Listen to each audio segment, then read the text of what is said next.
All right, we're going to, gentlemen, thank you very much. Harris, we'll start with you. If you could meet any athlete, who would it be? If I could meet any athlete, being a basketball player, I would probably say Steve Nash, because when I was growing up, he was the person that I idolized. He was the person that when I was playing, I wanted to do drills, I looked to Steve Nash. Obviously a great player, fundamentally sound, and as a young kid, someone to really look up to. So if I could meet one athlete, it would be Steve Nash, because I have a lot of respect for his game, and it's someone I've looked up to for a long time. I'll ask you, Otis, the same question. Well, I would have to say Willie Randolph. I've been a Yankee fan my whole life. I played second base, and Willie Randolph was the first sports sort of icon that I, idolized and looked up to. So mine would be Willie Randolph. What's the first thing you guys do when you get up in the morning related to sports? Me? The first thing I do in the morning is probably read my Newsday. And being a biased sports fan, I won't even look at the other section. I'll look into the sports section of Newsday, obviously get all your good news, standings, and that's the first thing I do related to sports in the morning. Yeah, the first thing I do is check scores, depending on what season you're in. If it's football, obviously, you look at the scores for the late games. Baseball, look at the scores for the late games. So check scores is the first thing I do. All right, I asked the first group of guys as far as how they would describe themselves as sports fans. I'll ask you, if you had to pick one fan host that helped shape you to want to pursue this, who would it be? I would say Evan Roberts, being that he's younger and someone that I could relate to. He's more of a realist than I am. I tend to be more on the optimistic side as a sports fan. I seem to have more faith in the Mets than most other people will in the Knicks, and I'll tend to give my teams the benefit of the doubt more than I probably should. So I'm more of the optimistic New York sports fan. Obviously love the Knicks, I love the Mets, and I love the Giants. So I'm optimistic, probably a little too overly optimistic, but I think as a sports fan you have to have passion, you have to stay with your team, and I think there's a sense of loyalty that has to go into it. So I'm probably overly optimistic. Well, even though he killed me last year in the judging, I'm going to still stick with Joe Beningo, because I listened to him on the overnight when he used to do the overnight. I was in law school and I worked the night shift, so I appreciate his hard work. I appreciate his passion, and I really, when I was at work in a warehouse, I always listened to him, and so I would say Joe Beningo. Harris, what team of the 9 pro teams in the 4 major sports do you feel like you have the least amount of passion for? Least amount of passion for, I would say the New York Yankees. All right, well, give me 30 seconds on them. Well, with the New York Yankees right now, they really have to rely on their pitching, and when they got great halves from Bartolo Colon and they got great halves from Freddie Garcia, I mean, we don't know if that's going to continue into the second half. And they got the experience, but they are getting a little old now. And Mariano Rivera is obviously the best closer in baseball, and Derek Jeter's Derek Jeter, and they still got to have respect for Jorge Posada. But the experience factor will carry the Yankees into the playoffs. Age is certainly a factor. They'll probably get healthy towards the end of the year. Runs won't be a factor. But again, the starting rotation, they'll probably have to go out and get another starter. And obviously with Rivera, you always have confidence that the Yankees will be around come October. All right, one more, then we'll get going. Otis, for you, if you could be at one game in the history of sports, what game would that have been and why? Well, I think I would have chosen last year's Super Bowl. I'm a Cowboys fan. It was the first Super Bowl at the new season, at the new stadium. So I think that would have been a great experience. Even though the Cowboys weren't in it, I still would have liked to have been there just to experience the Super Bowl. Okay, all right, let's get started. Harris, you are up first. You're on the clock. 2 minutes to rant. Right into the microphone. Let's hear from you. All right.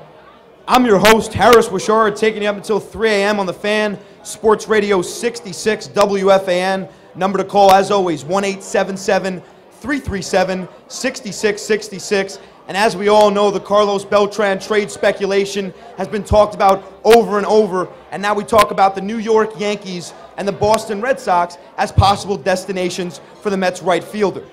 And now what we're talking about here is an American League for Beltran would mean the DH. He could become a designated hitter to extend his career 5 or 6 years. So now, as a National League fan, to me, that's a little disappointing. Now, I could see why the DH is beneficial. I really do. It's an exciting brand of baseball. A lot of runs are being scored, and it allows the pitcher to focus on what they get paid to do when that get out. However, the last time I checked, the National League won the All-Star game, which means they'll have home field in the World Series. Now, I bring that up because the Red Sox are World Series contenders. They have constructed their team around the DH, okay? David Ortiz, in order to play in a National League park, would have to play first base. And now you have to take an MVP candidate in Adrian Gonzalez and stick him out in right field. And it's not the same problem for all American League teams. Now, if a Yankee fan will say, wait, Jorge Posada's our DH, it's not a problem for us. So the question I ask, is baseball a one-dimensional game? It's not. Absolutely. It's not a one-dimensional game. It's a multi-dimensional game. And that's why players like Jose Reyes, to me, are so special. And I know National League pitchers aren't hitting the ball out of the park, but if you're inserted into the lineup, you have a responsibility to be on the field. That's the initial rules of baseball. We'll talk more about it on the other side of the break, and your calls, 1-877-337-6666. And now the 2020 Flash, Harris Allen. Good job. All right, I understand what you're saying, but what about Beltran playing right field up in Boston instead of DH? I understand where you're trying to configure it, and really, yeah, I mean, you're trying to work the National League a better product than the American League and whatever, but, I mean, Beltran would be added. I mean, they just benched J.D. Drew. He'd be out there playing right field. Yeah, I know they'd have to probably shift around their outfield, and Ortiz, and so they're shifting around their outfield, like you're saying, and J.D. Drew's out. My point is this. David Ortiz in a National League park has to be in the field. He's hurting them. My point about Reyes is he's a plus-minus. I like to say plus guy, put your plus-minuses in basketball. Reyes makes an impact defensively. He makes an impact running the bases. With Ortiz in the field, I think the Red Sox are going to get hurt defensively. So if he's playing first base instead of Gonzalez, balls getting hit down the line are going to hurt them more than it would with Gonzalez at first. Let me ask you about Reyes then. With the financial constraints the Mets are under, Reyes wants 7 years, $145 million. Are you giving that to him? Absolutely, because I think if he's productive for 5 of those 7 years, it's absolutely worth it. Now, he's the face of the franchise. He's what the fans want. And now, obviously, it would hurt if Citi Field is empty without Jose Reyes. To me, the most exciting player in baseball, and a lot of Met fans feel the same exact way. So I think if you're productive for 5 of those 7 years, I think the injury situation blown a little bit out of proportion with Jose. So I think if you're productive, like I said, for a majority of his contract, and there's the things that he could do are irreplaceable. He's an irreplaceable player in the major leagues right now, and I think you got it. He's the one guy out of anybody on the roster, nobody else, that has to be on the team long term. All right, let's switch gears. NFL lockout has really been a roller coaster, especially the last couple of days. Everybody seemed, as recent as this morning, thinking this thing was, it was a done deal, it was over, and then we got word today, not so fast. Players having a conference call tonight to discuss. What are your thoughts on what's going on with the NFL lockout? Well, the NFL lockout compared to the NBA lockout, I'm much more confident that this thing's going to get done. There's too much money at stake, and the league is too popular for something not to happen. So I know it's gone back and forth a little bit, but as an NFL fan, as a football fan, I'm very confident that something will be able to be done before scheduled preseason games will start. Like I said, $9 million that will be at stake, and I think they'll be able to reach some sort of agreement, unlike the NBA, what I think would be a shortened season like they did back in 1999. So I think with the NFL, it's only a matter of time before they negotiate on something here. All right, thank you very much. You're welcome. Otis, you're on the clock. All right, now, Eric, you talked about the NFL lockout, and I want to say this. What did we really miss with the lockout? Nothing, okay? Now, free agency hasn't started. Teams missed OTAs, and there were no mini camps, but so what? I think that's what's going to make this really an exciting season, because as free agency begins, you're going to have a mad dash to sign players. Teams are going to be spending like a teenager at the mall with a credit card. And some teams are going to actually have to cut salaries like a butcher at a deli shop. But I want to talk to you about 2 players. I want to talk about 2 Jets, Braylon Edwards and Santonio Holmes. If you're the Jets, I think you have to sign Santonio Holmes. He's the top priority. He's a 1,000-yard receiver, a Super Bowl MVP, and he's young enough that if you keep him with Mark Sanchez, they can have a bunch of successful seasons. But the key is you have to get him at the right price. This guy in 12 games had 746 yards, 6 touchdowns, and averaged 14 yards a catch. So I think he's important to the team. Now, Braylon Edwards is a different kind of guy. I know a lot of people don't like him because of the off-the-field antics. But this guy had 900 yards receiving, averaged 17 yards a catch, and had 7 touchdowns. And really, what are you going to do if you don't sign these 2 guys? Who are you going to replace them with? Are you going to bring in a sometimes I want to play, sometimes I don't, Randy Moss? Or are you going to bring in the wide receiver formerly known as Plaxico Burress? Because I have 2 words with Plaxico Burress, unknown quantity. You don't know what you're going to get.